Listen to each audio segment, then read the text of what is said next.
Howdy, howdy, howdy. Is anyone up for a little murder? Could you tell who this traitor may be? Does that give it away? Welcome. Howdy, howdy, howdy. Welcome to Cliff Notes Live. Welcome to 2026. And welcome to the castle. My castle if I won the lottery or something, but for now, I'll just have to live vicariously through some of the house guests that we're going to start watching on Thursday.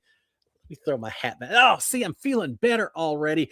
Hope y'all are doing fantastic, guys. Welcome to Cliff Notes Live, episode 262 or something, the first episode of the new year. So let me start off with a big old SKD 143. I love my wife. I love my kids. I love reality TV. I love all you guys who come out here and hang with me every Monday night, and those of you who watch it on replay as well. We've had a little bit of a downtime now that Big Brother was over and Survivor. And it's getting ready to start back up. We've got Traitors, and then before you know it, they're casting for Big Brother. Big Brother's going to be back. So I had my little hibernation. Now I'm getting excited about it. We're going to talk about Traitors, as you can imagine, here in a second. But before we do, please consider subscribing to my channel, turning on notifications, hitting the old thumbs up is always appreciated as well. I'm thinking about covering Traitors. I don't know exactly how I'm going to do it because of the way the episodes drop or anything, but I'm thinking about doing that. So if you've turned on notifications and I drop an episode on one of the upcoming Traitors episodes, then you'll be the first to know. So please consider that. With all that being said, I'm just happy to have you guys out here. All that being said, let me come out here and check real quick. Now, I know there's a lot of conversations that y'all guys are already having, so I'm going to try to go through this pretty quick, and then we got a lot of little things to cover this evening. Howdy, Marilyn. Hope you're doing fantastic tonight. Happy 2026. Kennedy Franken as well. Hey, Kennedy. Big Jake 88. Happy 38th birthday. Happy birthday to you, Big Jake. I hope you have a fantastic celebration. Ma's out here as well. Howdy, Ma. How are you doing, my friend? Y'all, I knew y'all were talking out here. Carol Mosier's out here. Howdy, Carol. Brian Hosteller's out here as well. How are you? Miles Garrett came through for your Browns, didn't he? Let's see who else. All-time tackle sacks. I can't remember what it was. Anyway, Aggie product. Let's see. Tim Cox is out here as well. Howdy, Tim. I'm gonna go through this quick. Jaden's mom for life out here. Also, let's see who we've got. And I'm going to come back and leave these comments a little bit. Paula Lou, Fours out here. Patricia Miller. Let's see. Karen Harrow, Karen Moj. All right, I've come back. Desiree Watts. C. Gabarino, Core Forks. Karen Loveland. And tell you what, I'm probably going to shut this down here. Cindy's out here. Hey, Cindy. How are you, my friend? Also. And I'm going through faster and faster. Karen, how old is Cliff? How old am I? 61? Yeah, that's the ticket. I don't feel age chronological only. At heart, I'm still 25 years old. That's the way I treated it while I was in the Big Brother house. All right, let's see who else we got. Kent 427, and I think Pargoose, Lori Kelly, and I'm gonna Gale Warnings, and I'm gonna stop it right there. If I missed you, I'm sorry, just because I was going a little too fast. Dr. Bose. Of all the people to miss, I'm sorry about that, Dr. Bose. I hope you're doing well. Hope Colorado's doing well for you as well. Probably a little cooler than it is down here in Houston. Our AC and heaters in this house do not know what to do. It has been cold enough to run the heaters, and 12 hours later, we got the AC running. We've got that running right now. So crazy time of year in Texas. But hey, who cares? Because I'm going to be inside watching TV for the next few months. Can y'all tell I'm a little bit excited? So yeah, I wanted to talk tonight. Little Traitors UK, perhaps also. If y'all want to talk a little Survivor, we got all kinds of stuff. But before that, let me look at some comments and come back to that here in a second. All right, Big Jake. First of all, happy birthday to you, my friend. Carol Mosier saying so excited about Traitors. They're going to drop the first 3 episodes on Thursday. I saw that. And Kent 427 saying it's Traitors premiere week. Carol, I didn't realize. And I shouldn't have been surprised about this, but I didn't realize that they were going to drop the first 3 episodes on Thursday. That's why I am thinking about covering the show to talk a little bit about the strategy and all of that. But I don't know how I would do it with them dropping these big bunches of episodes at a time, I think what I may do is just cover, and it won't be an hour long or anything, probably 10, 15 minutes, but cover maybe an episode at a time. And even if they all come out on Thursday, I may drop episodes every couple of days or something. It just depends on how it works out. But yeah, it's tough to do that. Now, having said that, Sharon and I spent the New Year's holiday binge watching the last season of Traitors UK. I think it's season 4. So it was premiered in October of last year. Incredible. I really enjoyed that particular season. So we'll talk about that in a second. So we binge watched that one. I'm sure we'll probably binge watch this one as well, but I'm not sure exactly how we're going to do it. And one of the reasons is because a little special news for y'all. I'm really excited about this. Well, first of all, Chaz says, would love for you to cover Traitors. All right. Well, Chaz, I'm very, very strongly thinking about it. I probably will because I'm definitely going to be watching. And Sharon gets tired of me talking strategy. I just feel like, and we'll talk about that in a second, I feel like there's some strategies that I would use in the game of Traitors that I don't think enough people strongly consider enough. So we'll cover that. But Thursday's a little bit special for me because, as y'all know, I saw a thing, and correct me if I'm wrong, I don't know, 21 contestants. There's some huge number of people in this season of Traitors. They must just be knocking them off every episode. They must lose two or three people because there are a lot of folks playing this season.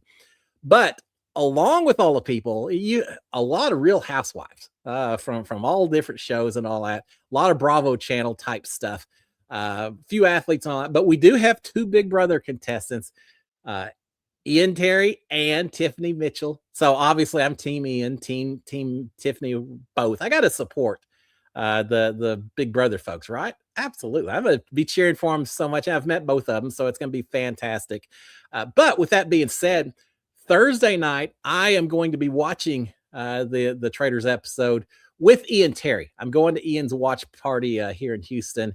It's gonna be so much. I am looking forward to it. It's always fun when you get to go to a watch party with someone who's actually up there on the screen.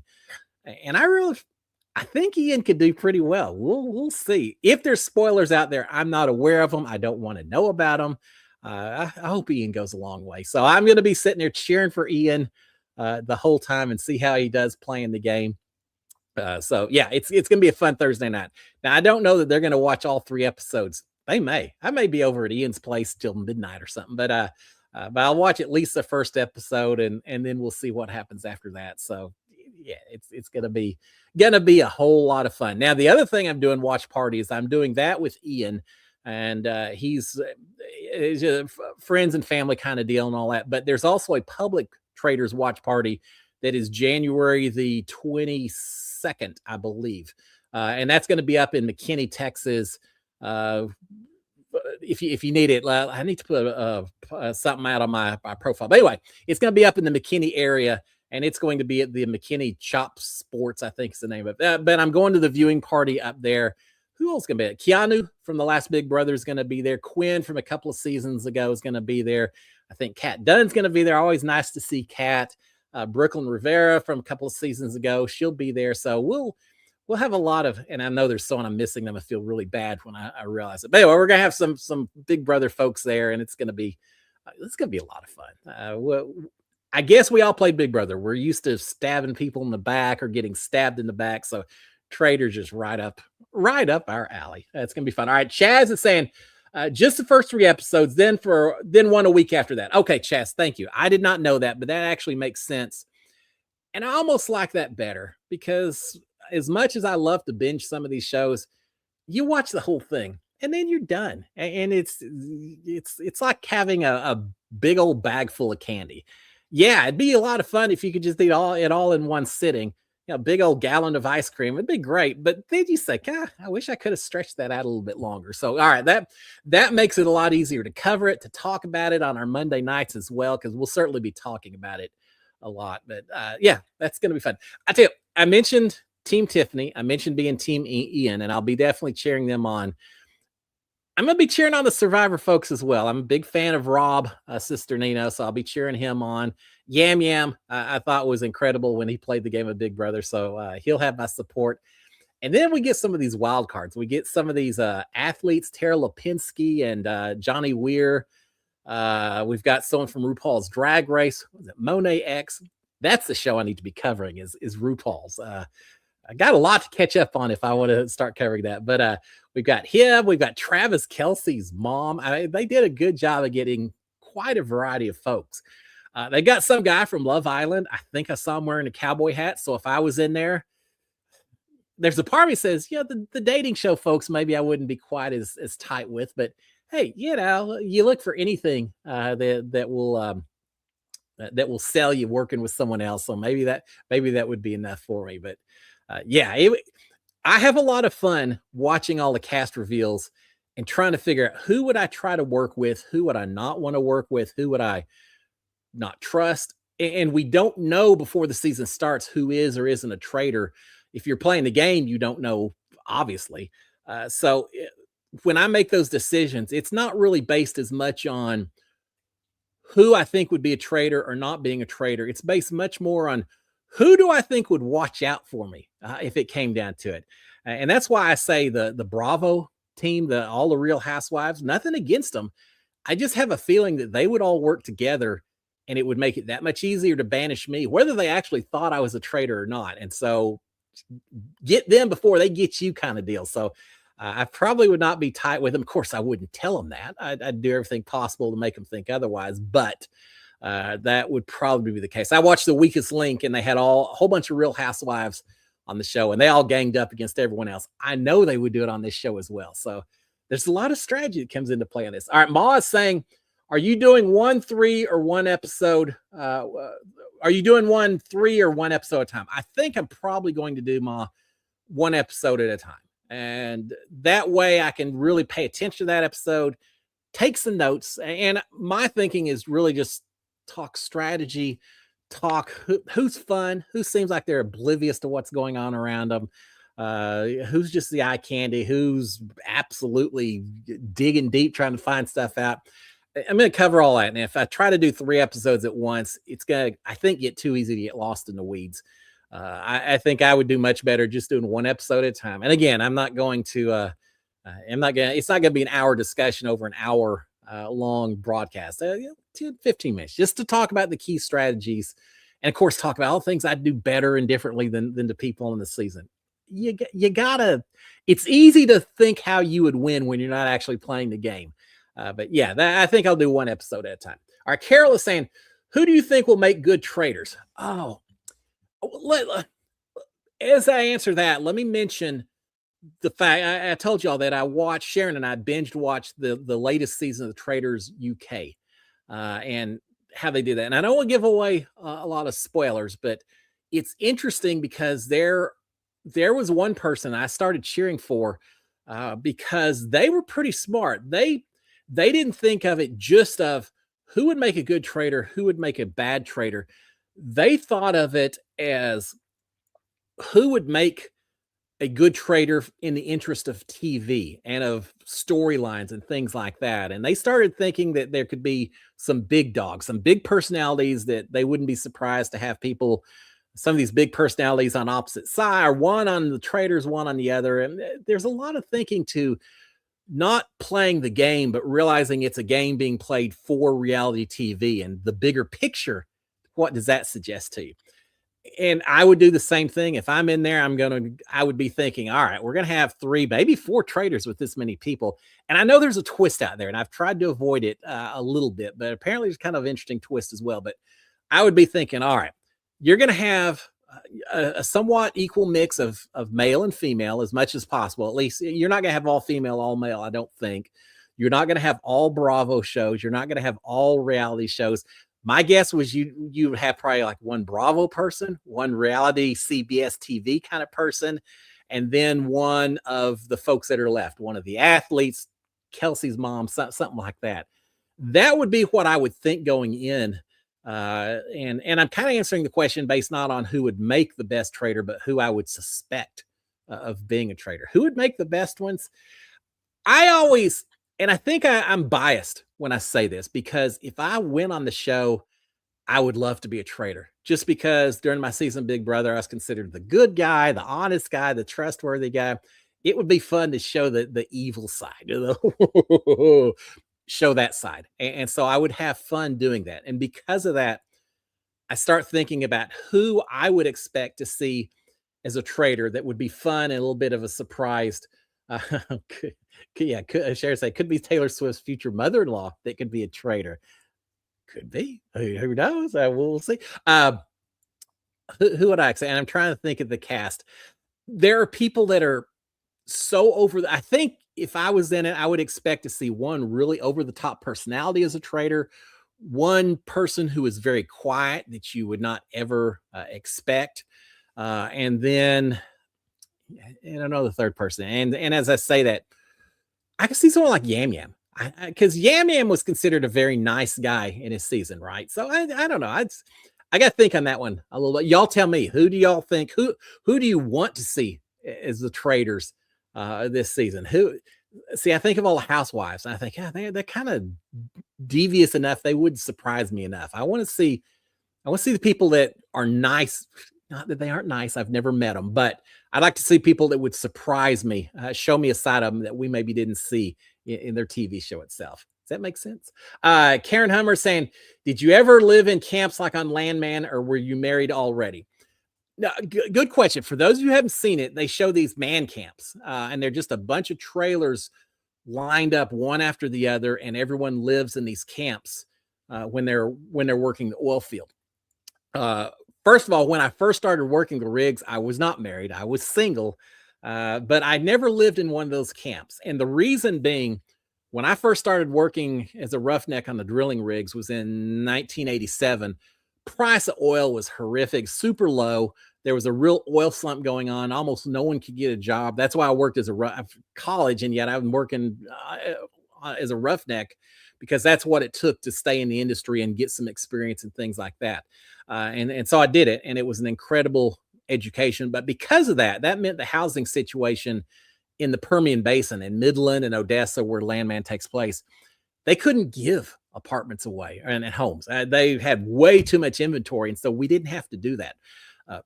I always laugh, especially as I talk to my kids and I hear how much rents are for homes and apartments and things like that. When I first started working out in West Texas on a rig, my apartment was $180 a month. And I know inflation and cost of living and everything has gone up. But even back then, that was still an incredibly cheap price for a pretty decent apartment.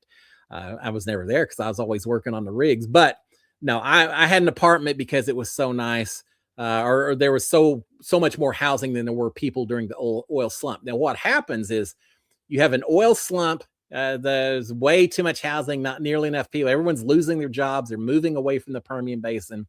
And then as soon as you have the next big oil boom that hits, suddenly you can't find a place to stay. For that, there were times when I was having to go out to Midland and I would stay at a Motel 6 and pay $500, $450 a night for a Motel 6. And that's all you could get. And lots of times there wasn't even that available. You'd be an hour away and all that. And so when times like that are going on, that's when these companies go in and they build these big man camps and do something like that. The one time I did stay at a camp like that was when I was working up on the north slope of Alaska, Dead Horse, Alaska. That gives you a warm fuzzy, doesn't it? Yeah, not at all. Dead Horse, Alaska is the base for Prudhoe Bay, which is where most of the oil comes from up in Alaska. You fly up there, and the two big, I can't remember the companies, Arco and Chevron, a couple of companies that develop all the oil and gas. They had big hotel-looking places for their workers. All the service folks and all of that, we had man camps like that. And so I stayed at a man camp, just a bunch of trailers stacked one into the other, bunch of little rooms that you'd stay in that were tiny, little 10 by 10 rooms. But then there was one trailer that was nothing but bathrooms and showers, another one that was a TV room, another one that was a kitchen. Very Spartan living. So I did stay up there during those. But now they do have those. That's not that far off. You don't have quite the drama that you show on those. If you had people up there fighting and doing some of the stuff they show, they just get thrown out of that camp and lose their job. So you don't have as much of that, but they do have those man camps there. I never stayed in one. All right. Before we go on, because I was going to talk to you about the Landman. For those of you watching, they had an episode a couple of weeks ago where they had some people exposed to H2S gas. And I wanted to mention that because that is a real deal and a very scary situation. When I worked out there, an H2S gas, it smells like rotten eggs. It's a sulfur smell, hydrogen sulfide.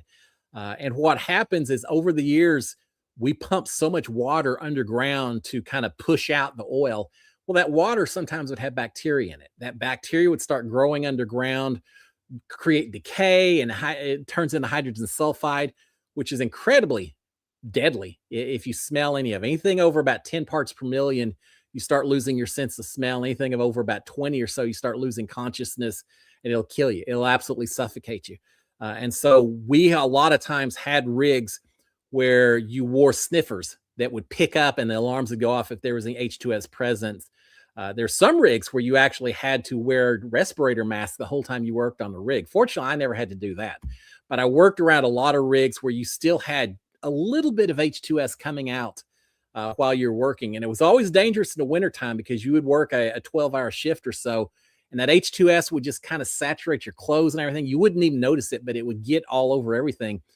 Once you were through with your shift, you would get in the car, turn the heater on. Well, once it started getting hot in the car, all that H2S would kind of evaporate from your clothing and get in the air.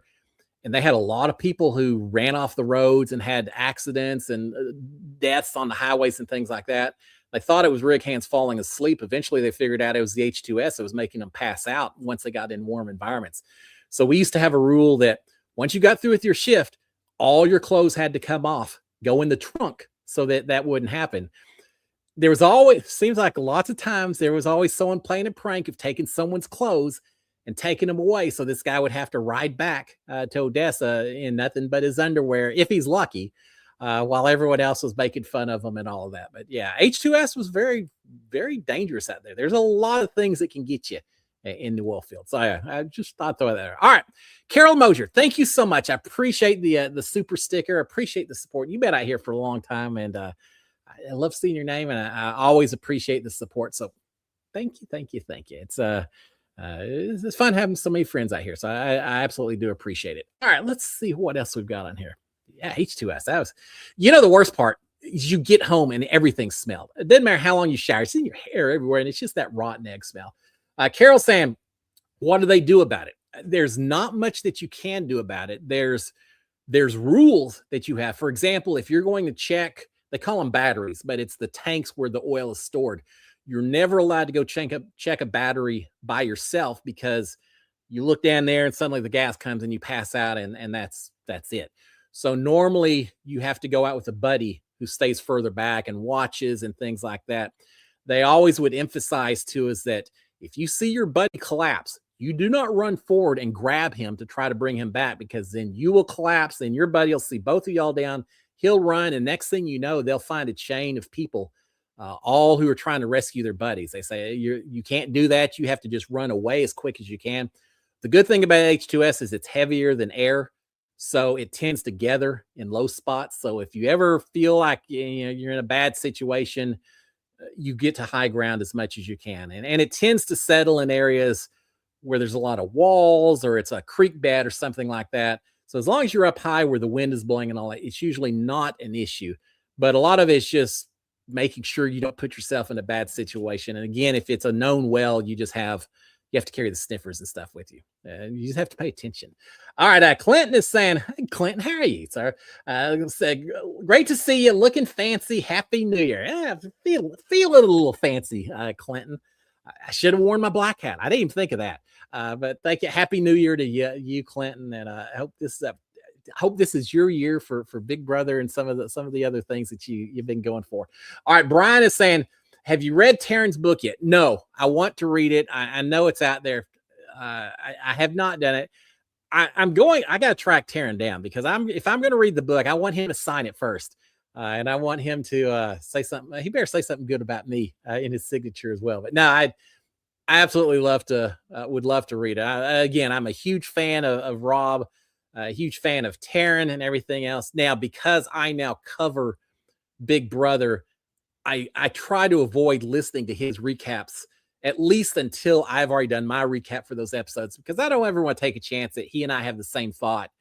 And then, I don't want ever to have his thoughts bias what I'm saying. So I usually wait till after the season before I listen to any of his stuff. But talk about doing a deep dive. Yeah, I try to do these 20-minute episodes. He does what, 3.5, 4 hours. So different kind of objective. But no, I have not read his book yet, but absolutely wanting to read it, get his insight. I would love to see.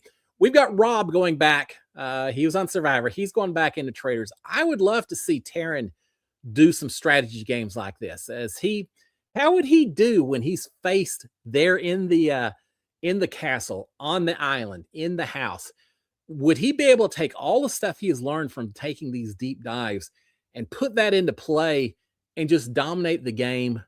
Or would it be so different when you're actually in the environment and you aren't getting all the information coming in? I personally think he would do pretty well. I also think he'd probably go home pretty early, because I would think everyone else would be scared to death to keep him around. I would be, but I'd love to see Taryn get a chance to play a few of these games. Incredible guy. I met him before, and yeah, I definitely want to read his book, but haven't done it yet. We met him right after the my season. He and Rob did a backyard interview. I think JC was part of their crew at the time, and I started gushing to two of them, saying, "Oh, I love you," and finally Rob said, "Look, Cliff, we're here to talk about you, not our show." Oh, okay, I get it. But then I get to hang around with Taryn a lot on the after party afterwards, and get to know him a little bit better. So yeah, I definitely want to check the book out, and hopefully he says good things about our season and all that. Now, whatever. I respect his opinion, whatever he says. Saying with a grain of salt. Let's see. Chris Boza, Dr. Bose. Thank you, sir. Cliff, who's your favorite Traitors host? Alan, Claudia, Roger, Paul, Corrine, someone else? You know, I'll say it this way. My favorite's probably Alan Cummings, just because the way he dresses and the way he talks. We're here to talk about murder. And he's just fun. He's very flamboyant in the way he acts and everything. And I would have fun just being around. I'm really curious to see the way he acts as host. Is that the way he is in real life? And I don't know, but I would be very curious to get to know him a little bit better and see what he's really like. But he is probably my favorite host. But having said that, having just binge watched some of the UK version, and the host over there is Claudia. She was a lot of fun. And I'll tell you what I really enjoyed on Claudia. There is a guy on the show named Alan Carr, and he is a British comedian. I think he came to light 20-something years ago on Britain's Funniest Guy or something. I don't know. But he's done a lot of very BBC-focused kind of comedies and everything. This guy was hilarious. He is just a character throughout that whole episode. He's always got a little quip. He's always a very self-depreciating humor and giggling, and just seemed to really be having fun with the experience, and yet taking it very seriously, but having fun with the experience. And there were a couple of times where they had some tasks to do. One of the things he had to do was walk across a bridge, a tall bridge, for one of their challenges. And he is scared to death, and he's kind of not crying, but he's very, ah! And Claudia, I'm so used to seeing people host who kind of step back and try not to be biased or anything else, and are just there as objective commentators. Claudia started laughing so much, and there was another challenge a little bit later where she is actually saying, "Come on, you can do it. Oh, Alan, you got it." And she's laughing just like everyone else. She really seemed to be having fun and enjoying it. So I enjoyed Claudia as well. I'll be honest, Dr. Bose, I haven't seen enough of the other ones to really comment on the other. God, there's so many. Canada, Australia has Traitors. New Zealand has Traitors.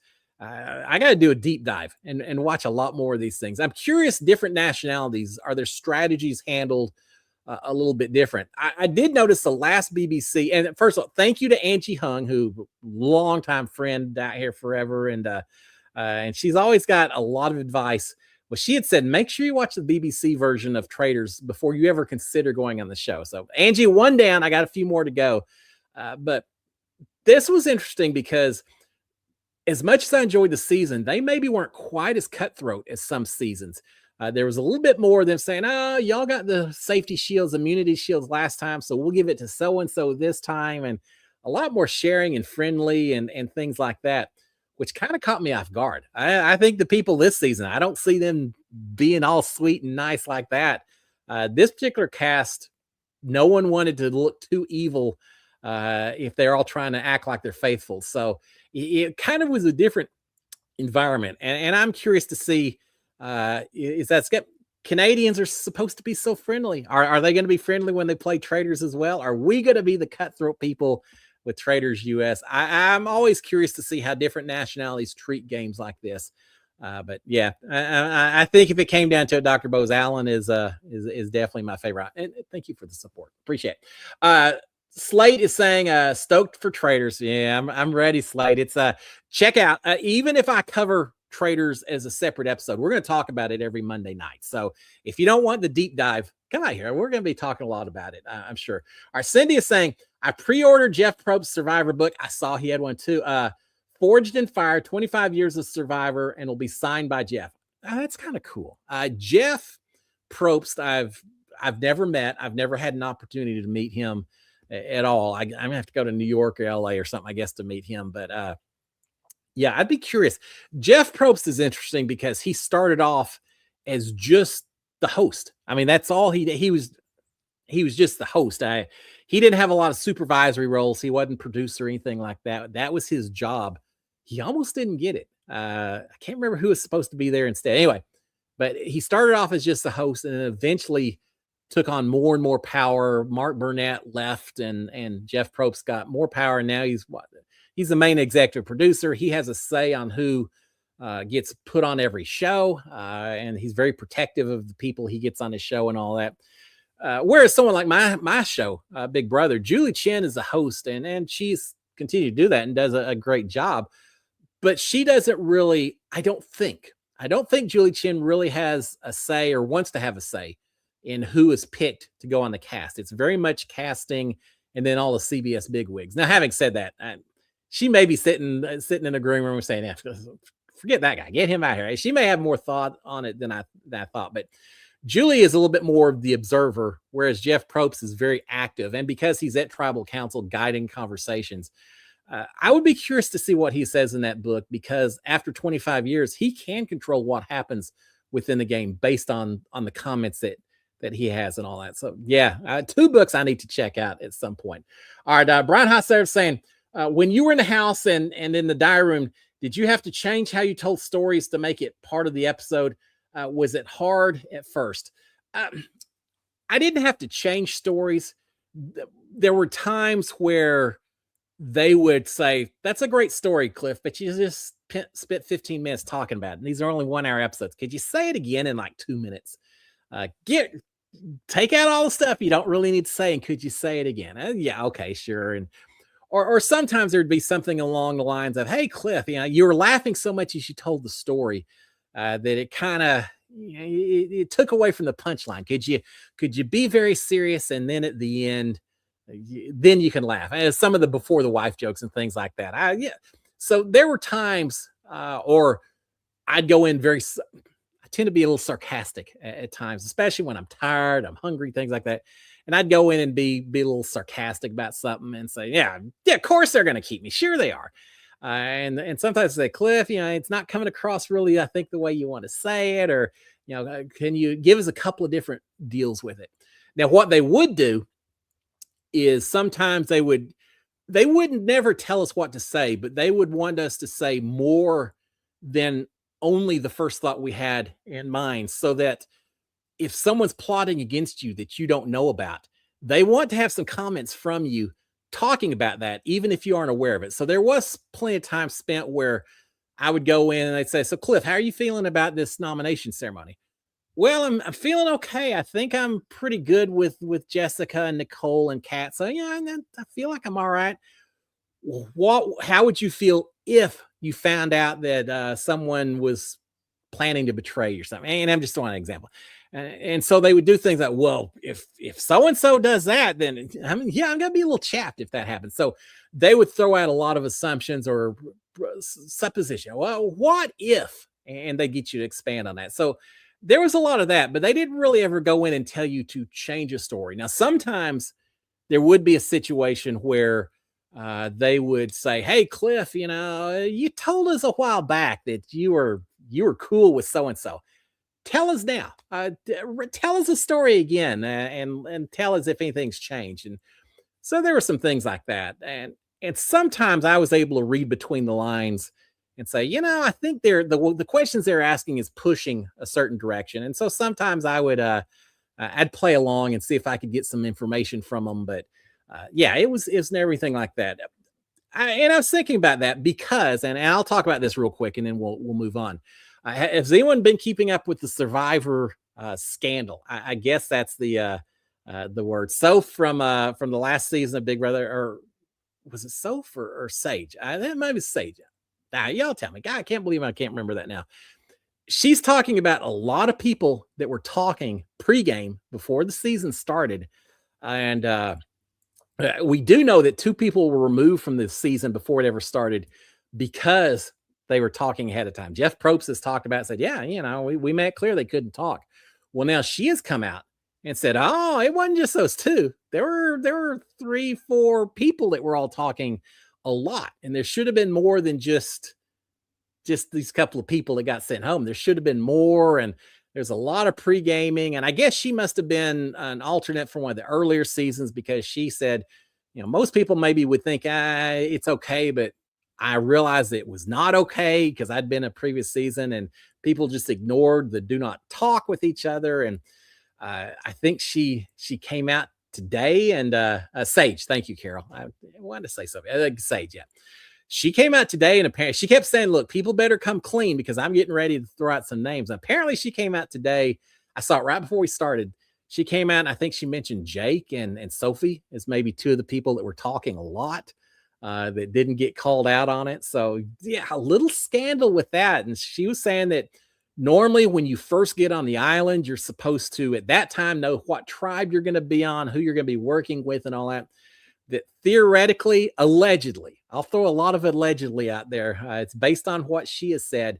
Allegedly, people got together ahead of time, and even just by comparing the clothes that they were going to be wearing on the island, knew who was going to be on the same tribe, who was going to be on different tribes, and started working out maybe some stuff based on that. So yeah, off season, little juicy scandal going on with that. We didn't have to worry about that. Blue Sugi is saying that the ones in trouble were Sophie, who got final 3, and Jake. All right, yeah, I thought that's what I'd seen here just recently. So yeah, a little rough. We did not have to worry about that during Big Brother, and I think we were a lot more protected by that because we were being filmed 24/7, basically, right?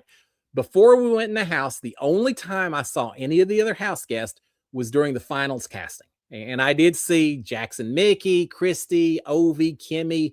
There were several people from my season who were in finals casting with me, and we were all sitting in a room waiting to go talk to producers and things like that.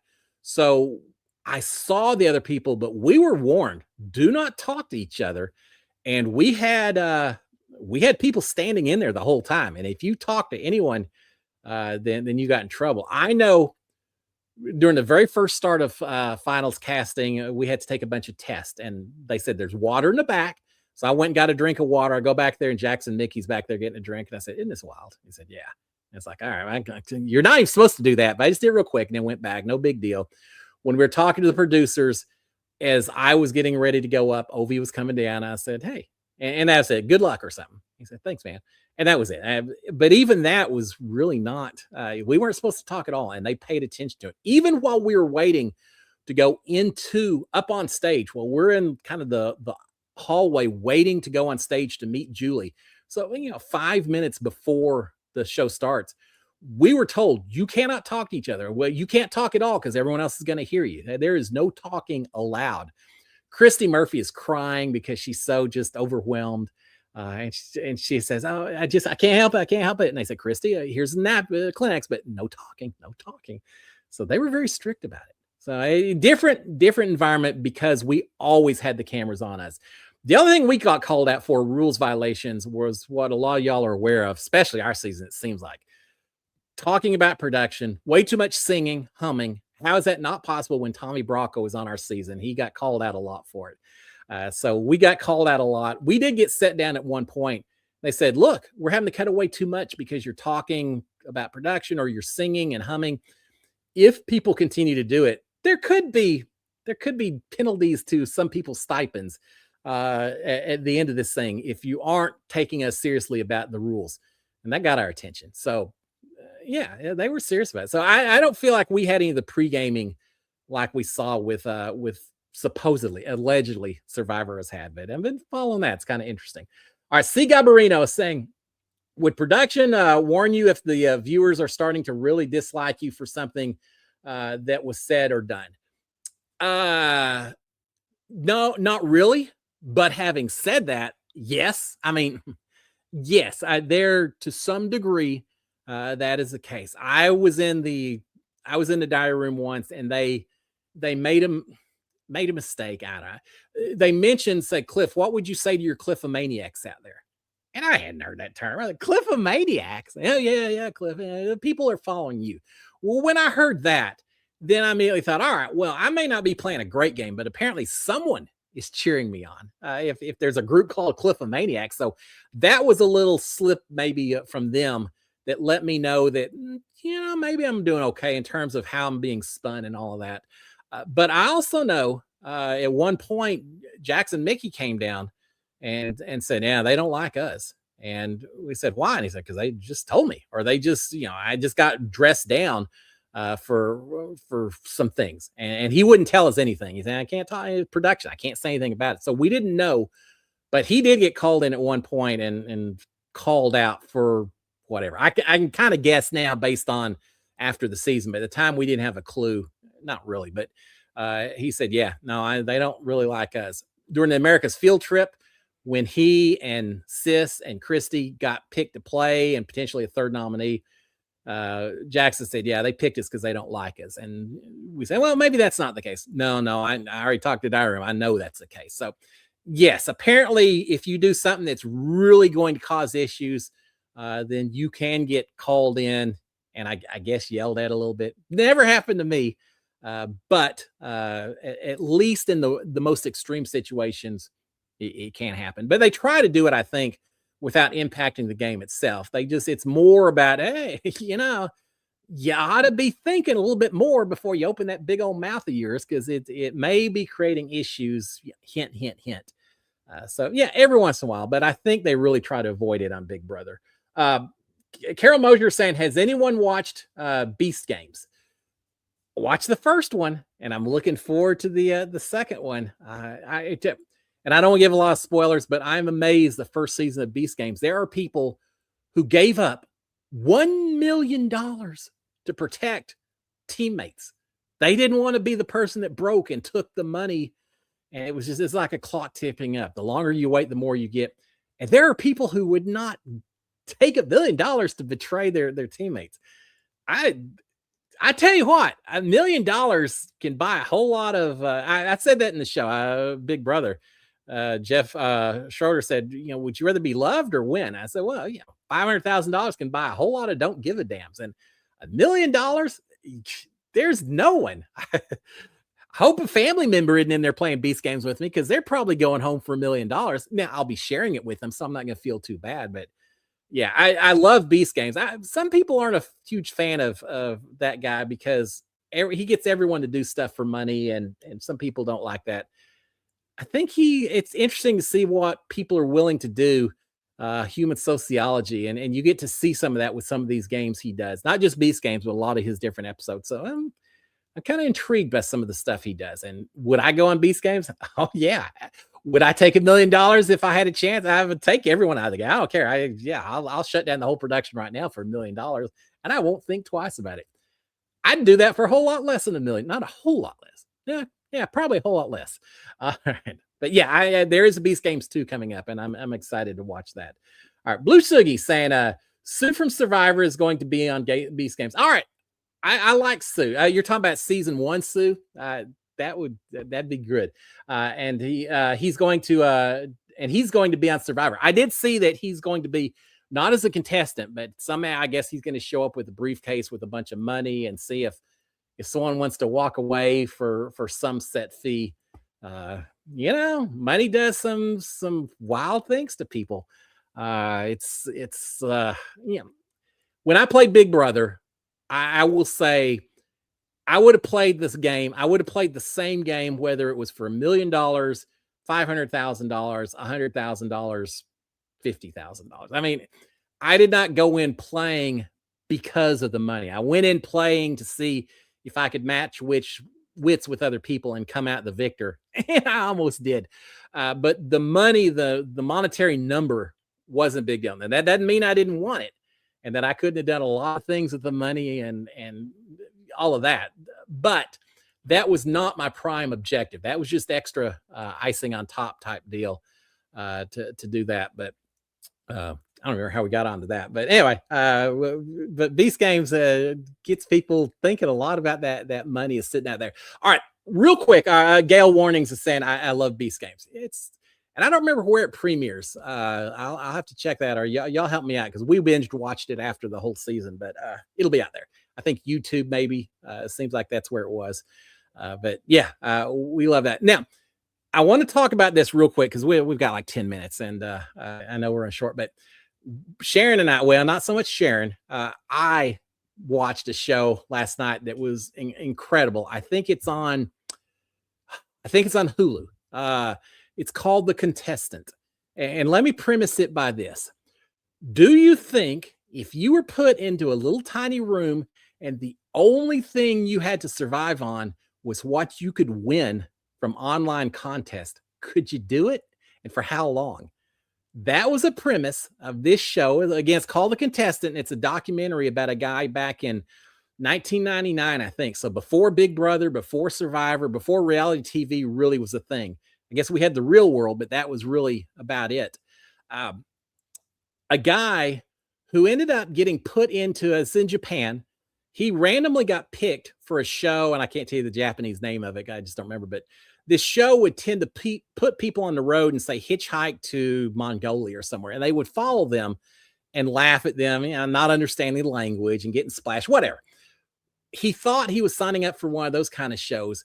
Instead, they take him to a little 1-room, 2-room apartment, put him inside, and say, until you've won, I think, 1,000,000 yen, which is like $10,000 US, until you've won 1,000,000 yen, you aren't allowed to leave this room.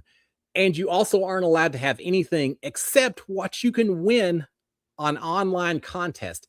One wall was filled with nothing but magazines. And I guess back in the late 90s, there were a lot of magazines in Japan that you could fill out little postcards. And every week they would have drawings for different prizes and things like that.